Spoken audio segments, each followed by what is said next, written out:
PM Modi और अमित शाह आज चंडीगढ़ आएंगे। 3 नए क्रिमिनल कानूनों की समीक्षा करेंगे। पुलिस ऑफिसर केस सुलझाकर दिखाएंगे। प्रधानमंत्री नरेंद्र मोदी आज चंडीगढ़ आ रहे हैं। दोपहर 12 बजे वे पंजाब इंजीनियरिंग कॉलेज PEC में हाल ही में लागू किए गए 3 नए क्रिमिनल कानून, भारतीय दंड संहिता, भारतीय नागरिक सुरक्षा संहिता और भारतीय साक्ष्य अधिनियम की समीक्षा करेंगे। पीएम मोदी के दौरे को देखते हुए चंडीगढ़ को नो फ्लाइंग जोन घोषित कर दिया गया है। चंडीगढ़ पुलिस के अलावा पंजाब और हरियाणा पुलिस भी अलर्ट पर है। पुलिस ने लोगों की सुविधा के लिए ट्रैफिक एडवाइजरी जारी की है।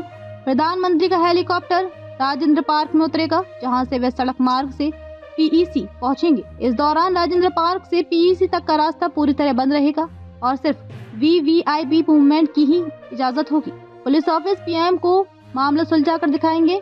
पीएम को पुलिस ऑफिसर मामलों को सुलझा कर दिखाएंगे। इसके लिए पूरा सेटअप तैयार किया गया है।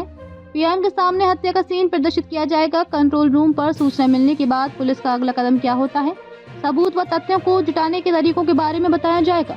जांच के समय तथ्यों को किस तरह प्रयोग किया जाता है, फॉरेंसिक टीम, आर्टिफिशियल इंटेलिजेंस और मॉडर्न टेक्नोलॉजी का इस्तेमाल कैसे होगा, इसके बारे में विस्तार से बताया जाएगा।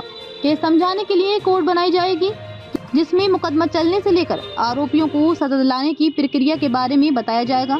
1980 से बंद पड़ी सड़क से गुजरेगा पीएम का काफिला। मोदी एयरपोर्ट से हेलीकॉप्टर के माध्यम से राजेंद्र पार्क में बनाए गए हेलीपैड पर पहुंचेंगे। यहां से वे पंजाब CM हाउस के सामने से जाने वाली सड़क होते हुए PEC पहुंचेंगे।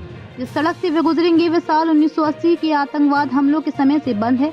मई 2024 में ये Punjab and Haryana high court ने इस सड़क को खोलने के आदेश दिए थे। फिर ये मामला सुप्रीम कोर्ट पहुंच गया था, जिसमें पंजाब CM की सुरक्षा का तर्क दिया गया था। शीर्ष अदालत ने हाई कोर्ट के आदेशों पर रोक लगा दी थी।